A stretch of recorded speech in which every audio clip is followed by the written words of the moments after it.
to the Football for Kids podcast with me, Darren Rees. In this episode, we're going to be speaking about one of the most famous football stadiums in the world. A place which is rich in history.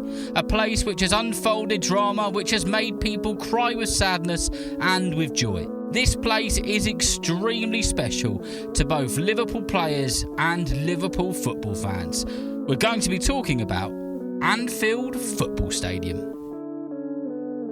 Before we get into this episode and your shout-outs and your messages, just to let you know that there's going to be an episode on Calvin Phillips for you super listeners on Patreon in the next 2 to 3 days. So please do look out for that one. If you want to become a super listener, the link is in the description of this episode. Also, the podcast, the main podcast, is approaching in the next 2 to 3 months 1 million downloads. So thank you so much to everybody who's been both listening to the podcast and sharing it with their football mad friends and family. When we reach 1 million downloads, I'm going to release a Football for Kids football top. And I need your help because I need you to become my chief designers. So, if you want to draw a picture of what the Football for Kids football top could look like, you can do so on a piece of paper and then ask an adult to take a picture and send it to footballforkidspodcast@gmail.com. My favourite one will be designed and then they will be available to buy for all of you Football for Kids listeners. Right then, it's time to do some of your shout-outs and your messages. And the first one says, "Hi Darren, I love your podcast. Please may you do an episode on Granit Xhaka. My dad is Albanian and so is his, and he's one of our favourite players. Can you give a shout out to Dylan, Archie, Oliver and Jamie from my football team, Olney Town Colts Tigers? Please carry on with your podcast. I love them and I have learnt lots. Thank you." From Jacob, age 9 from Northamptonshire. Well, Jacob, a massive shout out to you and all your football teammates and everybody that you play football with.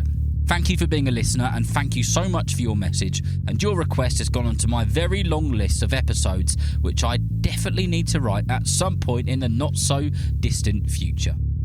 And the next one is from one of the Patreon super listeners called Sam. And the message says, "Hi Darren, my name is Sam and I support Juventus FC. I'm 10 and I play at right back. I hope you can do a podcast on Di Maria or Juventus and their history. I have listened to every podcast at least twice. They are all great. Keep up the good work. Bye," from Sam. Well, thank you very much, Sam, for not only being a listener, but being a super listener. Thank you for your message. And don't you worry, Juventus and Di Maria are both on the very long list of episodes which will be coming out in the future. "Hi Darren, I'm Archie and I play for Ale Shamaros. Please can you give a shout out to Dylan, Oliver, Adam and Arthur? Can you do an episode on Kyle Walker?" From Archie Goddard. Well, Archie Goddard, a massive shout out to you and all your football teammates and everybody that you love playing football with. Thank you so much for your message and thank you for your request of Kyle Walker. That is definitely a good one and that one has also made its way onto the list. Well, that's all we've got time for in terms of shout-outs and messages this week. Thank you to everybody who's been sending emails and messages on Patreon.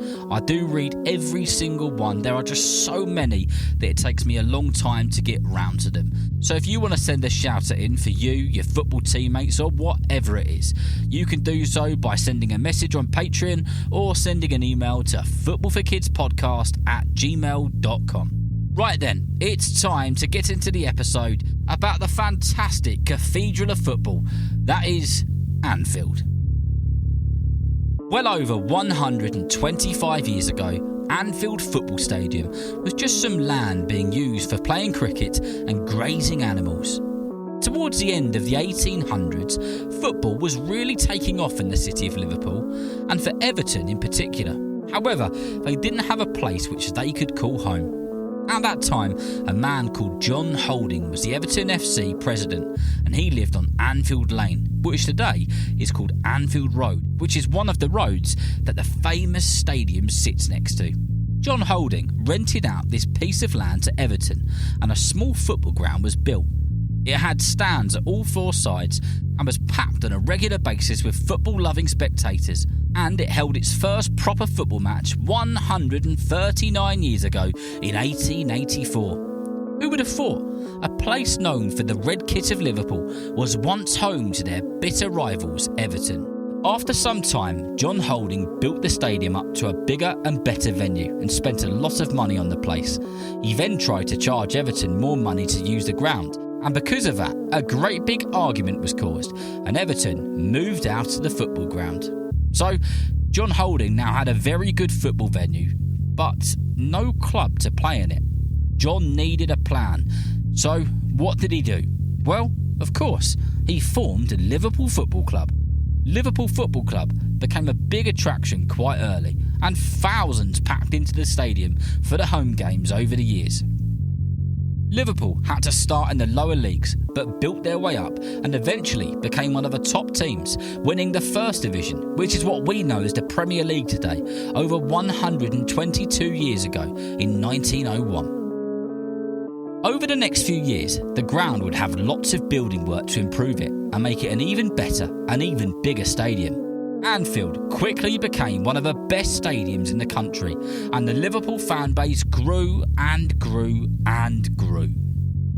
It wasn't just football that was played there though. The amazing stadium held other sporting events such as tennis, and the legendary tennis player Fred Perry played at the stadium. Boxing, which is a huge part of the city, was also held there on a regular basis.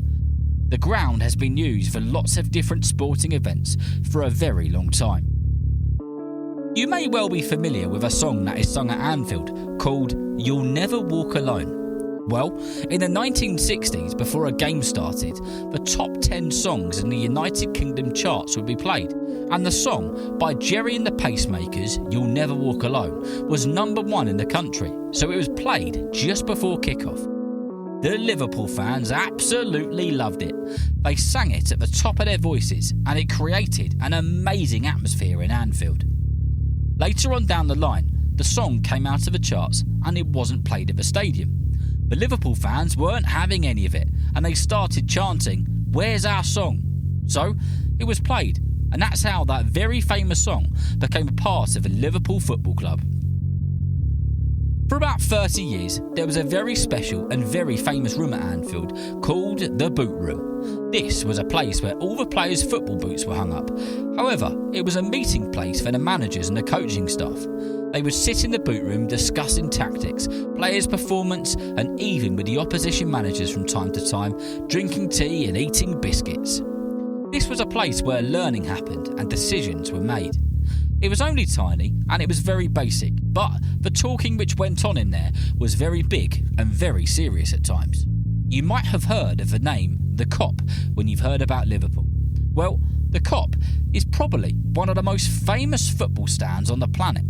The Kop is a stand that sits behind one of the goals at Anfield. The word Kop comes from a battle that took place in South Africa called the Spear Kop, where many soldiers from Liverpool fought, and that is why it's known as the Kop. Over the years, Anfield has been the theatre in which so many amazing stories have taken place, and a place where so many amazing players have done their thing. Some of the most recent moments that those that have stood in the stands at Anfield will never forget are nights like the night which Steven Gerrard took the club out of nowhere to the final stages of a Champions League with a screamer of a goal, followed by a belly slide to the corner flag.